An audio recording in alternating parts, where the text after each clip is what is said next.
Salam müəllimlər, salam hörmətli izləyicilər. Belə bir maraqlı sual var idi. Verilib ki, 16 üstü x bərabər 25 üstü y bərabər 20 olarsa, 1 bölü x və 1 bölü y cəmi bizdən istəyir.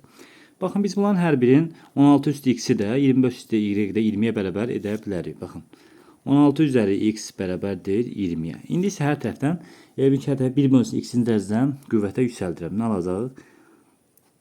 16 üzəri x-in üstü 1 bölü x bərabərdir 20-nin üzəri 1 bölü x.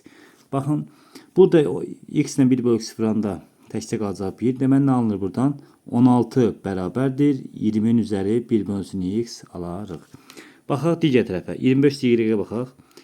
25 y bərabərdir 20-yə. İndi hər tərəfdən 1 bölü y dərəcədən qüvvətə yüksəldək.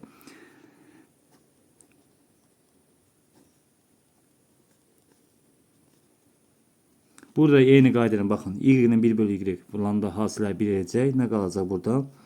25 bərabərdir 20 üzəri 1 bölü y. Baxın, 25 ilə 16-nı görürük burada, aydın məsələdir.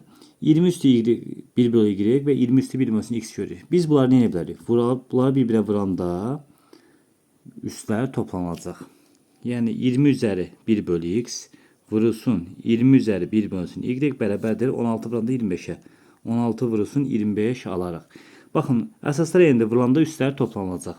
Nə qalacaq? 20-nin üzəri 1 bölü x plus 1 bölü y bərabərdir 16 25-ə vuranda 4 yer. Yəni 20-nin kvadratı. Baxın, 20 20-yə bərabərdir.